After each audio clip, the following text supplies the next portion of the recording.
Hello दोस्तों, आज हम बात करेंगे क्या शहद आपके लिए हेल्दी है। अक्सर आपने लोगों को कहते सुना होगा कि आप शुगर मत लीजिए, शुगर खाना नुकसानदायक है, शुगर के बदले आप शहद डाल लीजिए। शहद क्योंकि नेचुरल है तो वो आपके लिए बिल्कुल नुकसानदायक नहीं है, उसको शुगर के बदले एज ए ऑल्टरनेटिव ले सकते हैं। लेकिन क्या ये पूरी तरह से सच है और क्या हमारा पर्पस जो शुगर के बदले शहद को ले रहे हैं वो सर्व होता है? क्या है फायदे, क्या है नुकसान शहद के और हमारा फाइनल वर्डिक्ट क्या है? क्या शहद को एज एन ऑल्टरनेटिव शुगर के बदले यूज करना चाहिए या नहीं, आज इस पर बात करेंगे। टॉपिक पर जाने से पहले जो लोग हमारे चैनल पर नए हैं उन्हें रिक्वेस्ट करूंगा कि चैनल को सब्सक्राइब करें, वीडियोस को लाइक करें, शेयर करें, फॉलो करें, कमेंट करें, पूरा देखें। टॉपिक इंपॉर्टेंट है, आपको किसी भी और चैनल पर नहीं मिलेगा, इसे एंड तक देखिएगा। चलिए शुरू करते हैं इंपॉर्टेंट वीडियो। सबसे पहले शहद में कुछ फायदे हैं, फिर इन पर बात करेंगे। शहद में कुछ एंटीऑक्सीडेंट्स होते हैं जो बॉडी में इन्फ्लेमेशन को कम करते हैं। इसमें फ्लेवोनॉइड्स और फिनोलिक कंपाउंड्स होते हैं जो कि बॉडी में फ्री रेडिकल्स जो कि नुकसान पहुंचाने वाले चार्ज कंपाउंड्स होते हैं जो कि heart disease, cancer, inflammatory condition में रिस्पॉन्सिबल होते हैं। इसको कम करने के लिए एंटी इन्फ्लेमेटरी तत्व मदद करते हैं, तो इसका फायदा शहद में आपको मिल सकता है। इसके अलावा शहद आपकी नेचुरल एनर्जी को बूस्ट करता है। यदि आपकी बॉडी में एनर्जी की कमी है और आपको कोई सिंपल कार्बोहाइड्रेट चाहिए, मान लीजिए आपको दौड़ने भागने का काम या एनर्जी का काम करना है, खेलने कूदने का काम करना है, सडन इंस्टेंट एनर्जी चाहिए, वजन बढ़ाना है, तो आपके लिए डेफिनेटली ये अच्छा ऑल्टरनेटिव है। शुगर भी इस मामले में अच्छा है कि शुगर में भी आपको एनर्जी मिलती है, इसमें भी एनर्जी मिलती है, तो एनर्जी प्रोवाइडिंग फूड अच्छा है। इसके अलावा इसमें कुछ प्रीबायोटिक प्रॉपर्टीज है जो कि पेट के नेचुरल बैक्टीरिया के लिए अच्छे, जिससे आपके पेट की हेल्थ बेटर रहती है और हमारा पेट का नेचुरल फ्लोरा को इम्प्रूव करता है, हमारी डाइजेस्टिव ट्रैक्ट को इम्प्रूव करता है। अगर किसी व्यक्ति को एसिड रिफ्लक्स का प्रॉब्लम है तो उनके लिए भी अच्छा है। गैस्ट्राइटिस का अगर किसी को प्रॉब्लम है तो उनके लिए भी अच्छा है। शहद ऐसे लोग की थोड़ी मदद करता है, शुगर के कंपैरिजन में इन बीमारियों में ही अच्छा है। इसके अलावा हमारी इम्यूनिटी को बूस्ट करता है। शहद में होते हैं कुछ नेचुरल एंटी बैक्टीरियल और एंटी माइक्रोबियल प्रॉपर्टीज जो कि खासकर एक मानुका हनी होता है उसमें ज़्यादातर मिलता है, जो बॉडी की इम्यूनिटी को बढ़ाता है, कीटाणुओं से लड़ने की क्षमता बढ़ाता है। ट्रेडिशनली इसे आयुर्वेद में एक रेमेडी जैसा माना गया है बॉडी की इम्यूनिटी बढ़ाने के लिए और कुछ तरह के रेस्पिरेटरी इन्फेक्शंस यानी खांसी, बुखार, जुकाम जो अपर रेस्पिरेटरी ट्रैक्ट इन्फेक्शन होते हैं उससे बचाने में आपकी मदद करता है। इसके अलावा अगर आप मेडिकल ग्रेड हनी लेते हैं यानी बहुत प्यूरिफाइड हनी का फॉर्म होता है, उसमें एंटीसेप्टिक और एंटी इन्फ्लेमेटरी प्रॉपर्टी होती है। इसको आप घाव पे लगाते हैं तो घाव के भरने में और स्किन अल्सर्स या जले हुए स्किन में भरने में इसकी मदद करता है, इन्फेक्शन को प्रिवेंट करता है। और स्किन एप्लीकेशन में डायरेक्टली आप इसको यूज करते हैं, लेकिन शर्त इसमें है कि शहद बिल्कुल प्योर फॉर्म में होना चाहिए, उसमें कोई इन्फेक्शन नहीं होना चाहिए। नहीं तो पता चले इन्फेक्टेड शहद जिसमें ऑलरेडी कीटाणु है उसको आपने यूज कर लिया तो फायदे के बदले नुकसान हो गया। इसके अलावा शहद में कुछ थोड़ी सी मात्रा में विटामिन और मिनरल्स होते हैं। विटामिन B6 और राइबोफ्लाविन होता है, विटामिन सी होता है, आयरन, मैग्नीशियम, फास्फोरस और पोटेशियम होता है।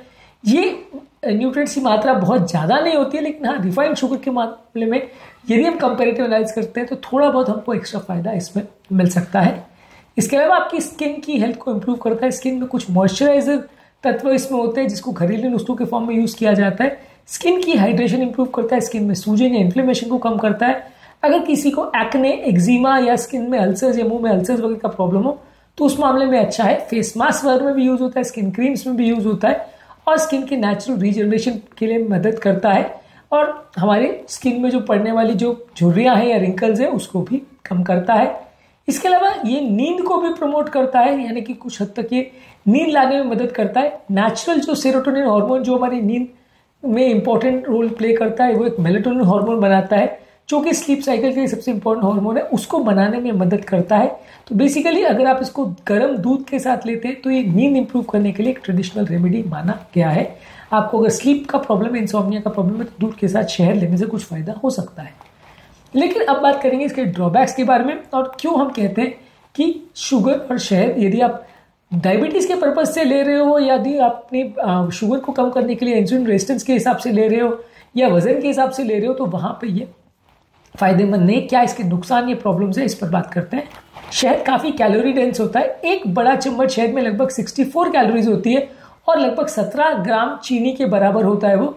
ये हमारा वजन बढ़ाएगा, शुगर स्पाइक्स करेगा, इंसुलिन रेजिस्टेंस करेगा और ये लगभग जितना चीनी नुकसान करता है उतना ही नुकसान करता है। तो जो लोग ये कहते हैं कि हम चाय में चीनी नहीं डालते, शहद डालते हैं तो वो अच्छा हो गया, वो बिल्कुल अच्छा नहीं है। उसमें भी उतना ही शुगर है, लगभग वो उतना ही नुकसान करेगा डायबिटीज के पर्सपेक्टिव में जितना कि रेगुलर चीनी करता है। हाँ देखिए, अगर हम विटामिन मिनरल्स की और थोड़े बहुत उसके एंटी इन्फ्लेमेटरी और एंटीऑक्सीडेंट प्रॉपर्टीज की बात करें, स्किन के लिए अच्छा है, वो सब चीज़ों में अलग उसका आयुर्वेदिक यूज़ है, वो एक अलग कॉन्टेक्स्ट है। लेकिन यदि हम अगर शुगर वैल्यूज़ की बात करें, हमारे ग्लाइसेमिक इंडेक्स की बात करें, डायबिटीज़ कंट्रोल और इंसुलिन रेजिस्टेंस की बात करें, तो वहाँ पे ये शुगर से कुछ ज़्यादा अच्छा नहीं है। थोड़ा बहुत ही अच्छा, क्योंकि ये सारी चीज़ें उतनी ज़्यादा मीठी नहीं करती, चीज़ों को तो ज़्यादा डाली जाती है।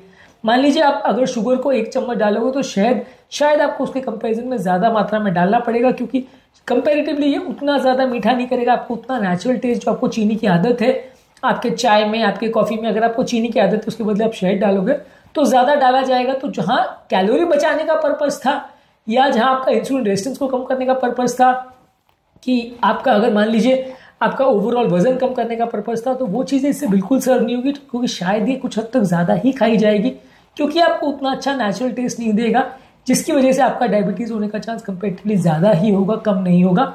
एक चीज़ ये समझ लीजिए कि जो चीज़ों में फ्रक्टोज की मात्रा ज़्यादा है वो और ज़्यादा नुकसानदायक होती है सिंपल चीनी से या सिंपल ग्लूकोज से।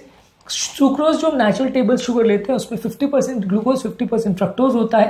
नेचुरल ग्लूकोज जो लेते हैं वो प्योर ग्लूकोज होता है। शहद में थोड़ी फ्रक्टोज की मात्रा ज़्यादा होती है, तो ये शुगर के मामले में चीनी से ज़्यादा नुकसानदायक है, क्योंकि फ्रक्टोज और ज़्यादा नुकसानदायक होता है।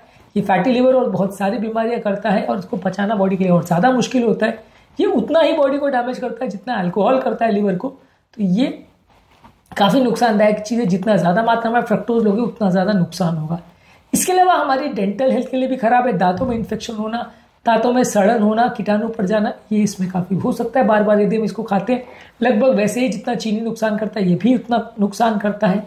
छोटे बच्चों को यूजली 1 साल से छोटे बच्चों को यूजली शहद नहीं देना चाहिए, क्योंकि शहद में मौजूद कुछ कीटाणु बोटुलिज्म टॉक्सिन कर सकते हैं, यानी क्लोस्ट्रीडियम बोटुलिज्म इसमें हो सकता है। अगर छोटे बच्चों को दिया जाए तो ये बच्चों का अगर इनमेच्योर डाइजेस्टिव सिस्टम है तो उनको बोटुलिज्म टॉक्सिसिटी कर सकता है, जो उनके लिए जानलेवा हो सकता है। तो इसलिए छोटे बच्चों को 1 साल से छोटे को नहीं देना चाहिए।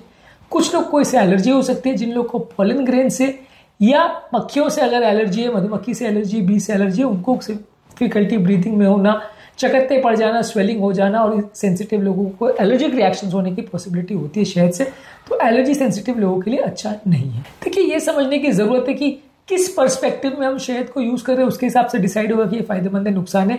स्किन पे लगाने के लिए आपको अगर इन्फेक्शंस के लिए यूज करना है, इन्फ्लेमेशन कम करने के लिए यूज करना है, फेस मास्क के लिए यूज करना है, स्किन को मॉइस्चराइज करना है, तो बिल्कुल आप यूज कर सकते हैं। फेस मास्क के साथ इसको यूज कर सकते हैं, कोई नुकसान नहीं है, क्योंकि स्किन में आप जो यूज कर रहे हैं वो बॉडी के अंदर अब्जॉर्ब नहीं होता, तो आपका शुगर लेवल्स नहीं बढ़ाएगा।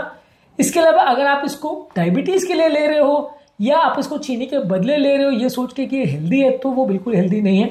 उतना ही नुकसान करेगा बॉडी को जितना चीनी करेगा, वो उतना ही ज़्यादा डायबिटीज़ करेगा, उतना ही इंसुलिन रेजिस्टेंस करेगा, शायद ज़्यादा ही करेगा, और वो उतना ही आपकी ओवरऑल बॉडी के वजन बढ़ाएगा जितना कि चीनी बढ़ाएगा। इसलिए अगर आप डायबिटीज़ के पर्सपेक्टिव से ले रहे हो या अगर चीनी के बदले उसको लेने की सोच रहे हो, तो वो फायदे के बदले नुकसान का सौदा हो सकता है। यदि आप उसको इन्फ्लेमेशन को कम करने के लिए या उसकी नेचुरल एंजाइमेटिक प्रॉपर्टीज है उसके लिए ले रहे हैं, एंटी इन्फ्लेमेटरी प्रॉपर्टीज के लिए ले रहे हैं, तो उसको रॉ फॉर्म में या बिना प्रोसेस किए हुए फॉर्म में लेना चाहिए, तो वो ज़्यादा अच्छा है। और इसको कोशिश करिए कि जितनी कम मात्रा में ले उतना ज़्यादा अच्छा है। यदि चाय, स्मूदीज, ओटमील गुड्स में आप इसको ले रहे हैं तो कोशिश करिए कम मात्रा में लीजिए। यदि आपको वजन बढ़ाना है और एनर्जी के स्रोत के हिसाब से लेना है तो ये चीनी की तरह से आपके लिए हेल्दी है कि आप इसको चीनी के बदले ले सकते हो, वजन बढ़ाने के लिए अच्छा है। तो यदि हम चीनी के बदले इसको ये सोच के लेते हैं कि ये डायबिटीज़ में मदद करेगा, वजन कम करने में मदद करेगा, तो बिल्कुल उल्टा है और ये उतना फायदेमंद नहीं है। उल्टा नुकसान का सौदा भी हो सकता है और चीनी से भी ज़्यादा कई बार नुकसानदायक हो सकता है। एटलीस्ट इतना मान के चलिए प्रैक्टिकल पर्पज से कि ये लगभग चीनी जैसा ही है, उससे कुछ एक्स्ट्रा फायदा आपको नहीं मिलने वाला है। तो चीनी के बदले यदि आप शहद डाल रहे हो तो कुछ भी उसमें फ़ायदा नहीं है। उम्मीद करूँगा कि आज के टॉपिक में कुछ नई बातें जानने को मिली होगी। जो लोग हमारे चैनल पर नए हैं उन्हें रिक्वेस्ट करूँगा कि चैनल को सब्सक्राइब करें, वीडियोज़ को लाइक करें, शेयर करें, फॉलो करें, कमेंट करें, पूरा देखें।